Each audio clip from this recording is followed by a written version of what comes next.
Good morning. I guess day two start of the week. Nothing really to report. Obviously, competition period was spirited today, and it was a good group. It was a good team drill, and we got better moving forward. Made a lot of mistakes, but we made a lot of plays too. So as a team today, the first day we probably got a little better. Con last week, Chan really said that basically there is no competition. Geno Smith's the starting quarterback. It's a little stronger than we've heard from you. Do you agree with how Chan put it in terms of how the quarterback situation will go? I agree with how I put it, knowing Chan. Chan's very matter-of-factly. In Chan's mind, with Fitzpatrick being hurt and Bryce just coming in, there was no competition. But come camp time, there will be competition at the spot. I said it from day one. Geno's the first-team quarterback, and Ryan's second, Matt's third, and we'll get Bryce, and we'll get heaps on reps as we go.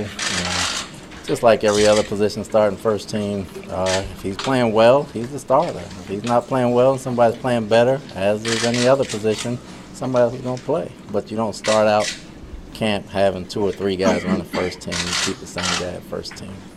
Will that change? Performance-based will tell. Why don't you start Cam Todd with 2 guys splitting reps with the first team or alternating Because days? nobody can get in the rhythm. You can't give them equal reps. They get the same amount of reps if they're on the second team with a whole system running the same plays. You get to evaluate them better. You're not going to get the same evaluation if Geno's handing the ball off and Ryan's throwing or vice versa. So you got to give them the same equal amount of time. And you go in the quarterback has a depth chart starting out. You go in. That doesn't mean it's going to stay like that at any position. But going out and going into camp, you have to go in like that. Todd, do you agree with Chan, who said that it's really going to be difficult for Geno to lose the job unless he gets injured? Do you view it through that same lens? No, I view it as open competition with Geno being the starter. It's his to lose, and it's Ryan's to take, it's Bryce's to take, it's Matt's to take. No different than any other position. Whoever starts out first team is going to get the first team reps. As play dictates, as the preseason goes on, and as production goes on in practice, that could or couldn't change from any position we have.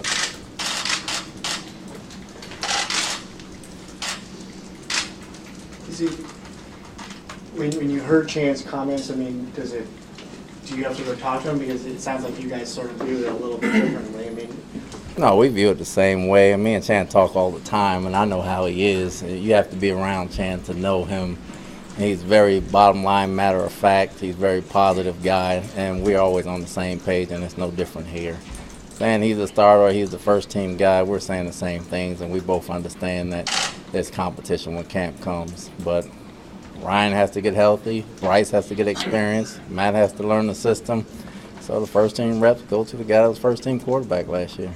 in your experience, do you think that you guys can hold a fair, open competition, one that will allow you to assess both players, and one is getting all the first team reps and one all the second team reps? Are there challenges in trying to evaluate that?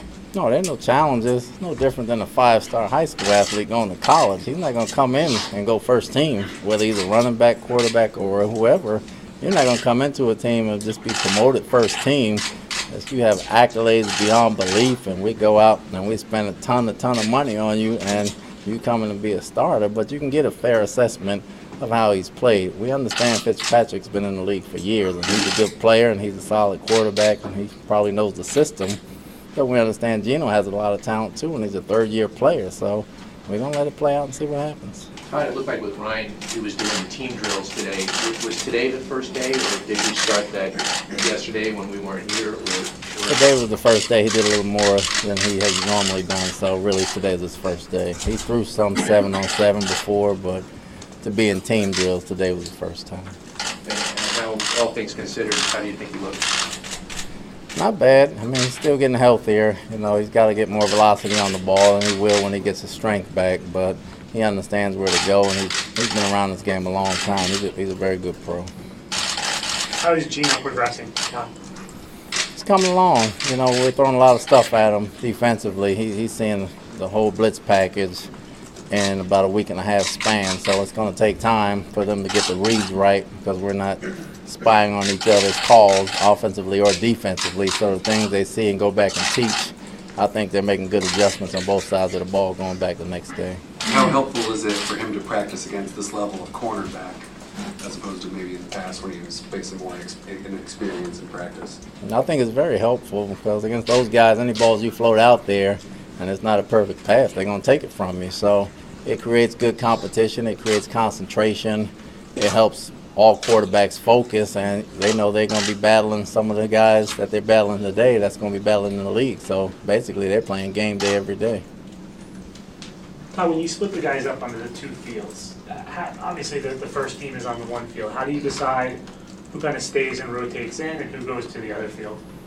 Well, you put in a depth chart, like I said before, the first and second team, with the exception of whether who's hurt or who's here and who's not here, and how many guys may be short. You might only have 4 or 3 nickelbacks, and you put the first 2 on the field, not to wear the first guys out, because the younger guys need more reps on the other field. So we try to gauge it that way. If it's even, you send half and half, probably experience-wise, and depending on who's been there longer, you get to go on the first field. Sometimes we don't have enough guys. Some people on the first field go to the second field. So depending on what we get back from the trainer every day, we kind of gauge it and massage it that way. Is that something you picked up along the way from someone, the two-field system? Or? Oh, I got it from Coach Arians last year in Arizona, and with the amount of OTAs right now and the times you get to spend with them, they're not going to get the reps if they're standing there just watching the guys in front of them. So in order to give them a fair assessment going into training camp, you try to give them as many reps as you can. So thus the two fields, just trying to get them caught up quickly. Todd, Sheldon was pretty clear on how he felt about coming to these voluntary off-season workouts on social media. A, did you see that? And B, what was your reaction to a player of his caliber sitting out half the time or however many times he's missed? I didn't see the social media, but as far as comments on him coming or not coming, it is voluntary, and I don't know what Sheldon does off the field or anybody else. So you want to have everybody here, but again, it's voluntary. You hold nothing against him. When he comes here, he works. He understands what he needs to do and where he needs to be. So that's all we can go by as coaches. Was he here yesterday? Yes. Todd, I think D. Miller, Jeremy Curley, Chris Ivory, we didn't see them out there. Are they here rehabbing or? Curley and who? D. Miller and Chris Ivory? No, they both had personal situations they had to handle. All 3? I know D. Milner, Yeah. and yes, all 3. With regard to the right guard situation, Ode got all the first team work there. Are you going to get Willie some work there, or does he look like he didn't really get any team work? Again, and training-wise, he's got a sore knee, so you got to kind of rest and rehab some things. And when he comes back, he'll get reps there too, but the competition will be there. I saw Joe Mays look like he was sitting out too. What kind of injury situation is he dealing with? Joe's had a sore knee. When we signed him, we understood that, so he's been rehabbing day by day. He hadn't practiced yet. And Todd, with Leonard, I mean, obviously it's all relative because linemen are not hitting here, but what have you seen just in terms of what he's been able to absorb and how he's been able to take it up to the field? Right now, most of his things are mental. He's in pretty good shape, which I like. He's more mature than the average rookie. He's grasping the system pretty quickly, and he's moving around well out of pads. But to really judge him, you got to see him in pads for the lineman. How is he more mature than the average rookie? Is it just what he's grasping, or? I think it's the way he carries himself. He carries himself. He doesn't carry himself like a young 20-year-old. He's got kind of years beyond his age, and the way he comes in and walks into it, treating it professionally. Sometimes you get rookies that just run around and don't know where to go. This guy's always where he needs to be. He's always on time. He's always in his playbook. He's asking more questions than the normal rookies usually ask at this point in time. So from that standpoint, I just say he has age beyond his years. Is he? You look like you got some first team reps with the first team defensive line. Are you working him in there? How is his rep split going? Well, he's working in there because he's on the first field. But then when guys get tired, depending on how much nickel there is or isn't, we roll them in as they go. We don't see this first team, second team. We see this first field, second field. Coach, do you feel the defense got better than offense today?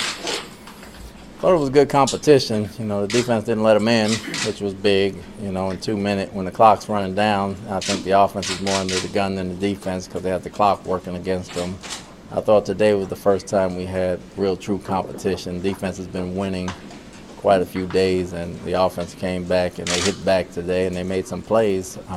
Defense ended up winning, squeaking it out in the end, but it was good competition. Todd, is it kind of fun from a coaching standpoint to see Marshall and Revis go up against each other, even though it's just drills and that kind of thing? Is it It's fun from the standpoint that being in the league as long as those two have, that they still love the game. You know, they play like they're 20 years old, and they get along with the younger guys and the older guys, and they just have a zest for the game, which is important. You know, they love to play the game, so that part is fun to watch. You have a lot of wide receivers on the roster right now. Have any of the guys past the Marshalls and Deckers stood out to you so far during the OTAs? Some run well, some catch well, some run routes until you get in pads and get rerouted and pressed and jammed across, and being able to block and make those things when real time counts. It's like two-hand touch and catch right now for that position.